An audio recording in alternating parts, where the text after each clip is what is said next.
uşaqlar? Sağ olun. Əyləşin.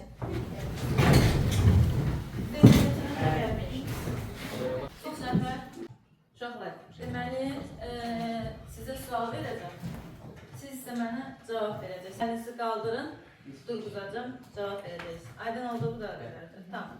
İndi, ümumi, misal üçün sizdən almaq istəyirəm görüm fikir olaraq. Hidrosfer nədir? Buyurun. Atmosferin Uşaqlar, hidrosfer nədir? Hidro nədir? Dur, ayağı dönəm. Su deyəndə yəni nə başa düşür? Sudan bəhs edən elm.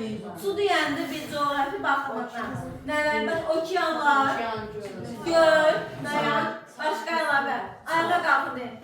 Çay, dənizlər, körfəzlər, afərin. Boğazlar, əla. Tamam. Deməli biz hidrosfer deyəndə yer kürəsində olan su obyektlərini nəzərdə tuturuq. Düzdürmü? Tamam. Bu su obyektləri materiklər üzrə, qitələr üzrə fərqli paylanmışdır və materiklər qitələrin üzərində olan su obyektləri quru suları adlanır və bugünkü günümüzdə biz Asiyanın daxili suları, yəni Asiya qurusunda olan suları, çayları, gölləri öyrənəcəyik.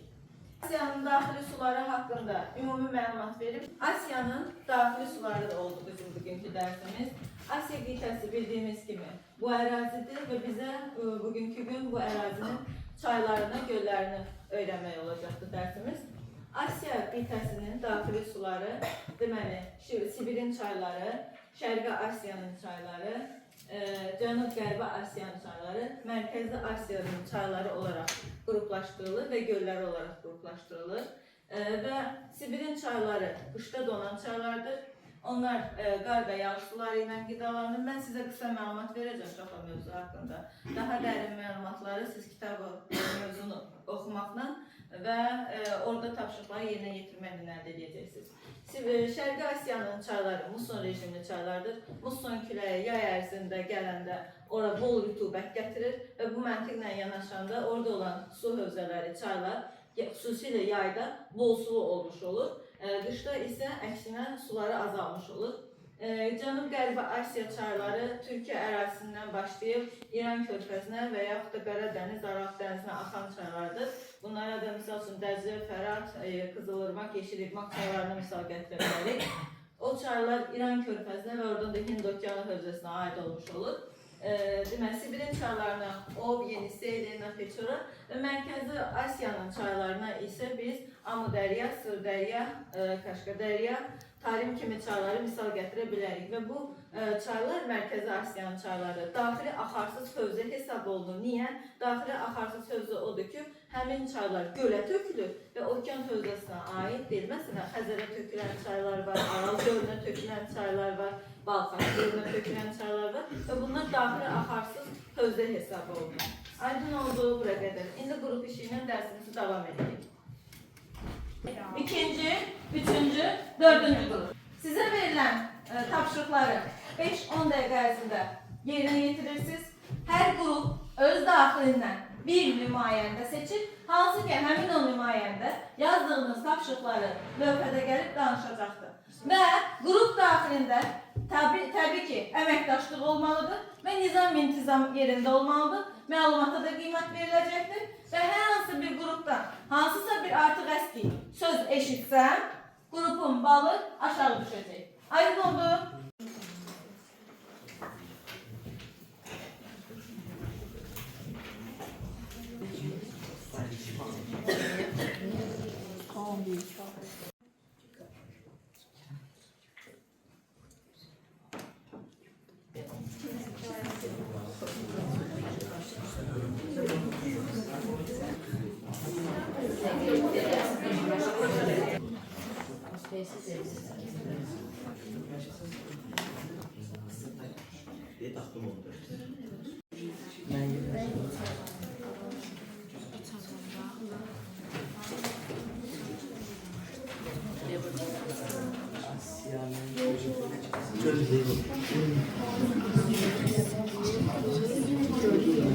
Uşaqlar, hər qrupdan bir nəfər nümayəndə çıxsın təqdimata zəhmət olmasa. Buyurun. Qruplarımız təqdimata hazırdır. Buyurun uşaqlar. Cənub-Qərbi Asiya çayları. Ən nəhəng çay sistemləri burada yerləşir. Ən nəhəng çay sistemləri olan Bəzər və Fərat, Mesopotamiya ovalığı boyunca axır. İkinci qrup buyur. İkinci qrup Mərkəzi Asiyada olan çaylar haqqında məlumat yazmışam. Mərkəzi Asiyada çay və göç şəbəkələri seyr Ən mühüm çaylar Amudəriya, Sırdəriya, Kaşdəriya Çaylar. başlayaraq qumlu səhralarda və oxarsız hövzələrdə. Üçüncü qrup. 5410 kilometr. Toplayıcı sahəyə görə ob fərqlənir. Qərbi Sibir düzənliyi üzərindədir. Amudəriya Mərkəzi Asiyanın ən mühüm çaylarındandır. Uca dağlardan başlayaraq qumlu səhralara, axarsız hövzələrə tökülür. Fərat çayı Mesopotamiya ovalığı boyunca axır. Fərat çayı qədim zamanlardan əhalinin həyat və təsərrüfat fəaliyyəti. Dördüncü qrup. Tapşırığımız Sibir çayları haqqında məlumat idi. Sibir çayları qışda əsasən donmuş olur. Sibir çayları üzərində seslər tikilir. Suyun axarının təzyiqini artırmaq üçün də üzərində bəndlər tikilir. Zəhmət olmasa vərəqlərinizi gətirin partanın üstünə qoyun. Məlumat dolğunluğuna görə ikinci qrupun yazdıqları daha çoxdur. Bir də dördüncü qrupdur. Uşaqlar, qrup qiymətləndirməsini tamamlayaq. Məlumat dolğunluğuna görə dedim. Nizam-intizama görə bəzi uşaqlarda narahatçılıq olsa da belə yenə də hər birinizi yüksək qiymətləndirirəm. Təqdimata görə də hər bir şagirdimizə təşəkkür edirik.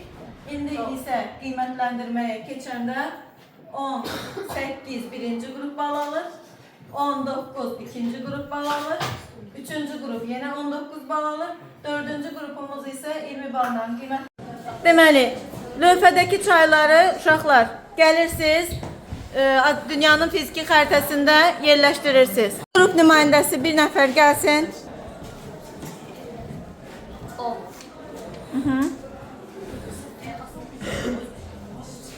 Təxmini Asiya. Orta Sibir tərəflərdə. Bu hissə. Aha. İkinci qrup nümayəndəsi buyur. Necə? Qanq çayı. Üçüncü qrup nümayəndəsi. Hansı çaydır? Hansı ərazidədir? Ərəbistan ərazisi. Ərəbistan, yoxsa Türkiyə? Cənub-Qərbi Asiya, yəni Türkiyə ərazisindədir. İkinci qrup nümayəndəsi. Biz bu günlərim Afrikanı öyrənmirdik. Qanqı niyə Afrikaya qeyd elədiniz? Qanq burada yerləşir uşaqlar. Dördüncü qrup nümayəndəsi. Fanxi. Doğrudur. Birinci qrup nümayəndəsi. Aha. Düzdür. İkinci qrup nümayəndəsi. Hind. Çox sağ ol. Üçüncü qrup. Amudəriya çayı Aha. Harda yerləşir? Yer olaraq. Xəzər dənizindən Aha. Mərkəzi Asiya. Doğrudur. Dördüncü qrup.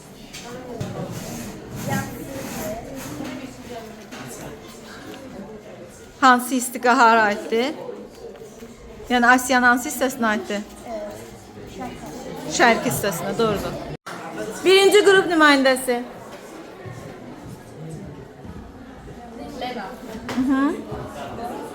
Hara aiddir? Yəni nə? Orta Sibir. Sibir çayları. Aha. Düzdür. Buyur. Harda yerləşir təxmini? Yəni Mərkəzi Asiyada. Dördüncü qrup. Sonuncu çayımız. Yenisəyə göstər. Hara aiddir? Doğrudur.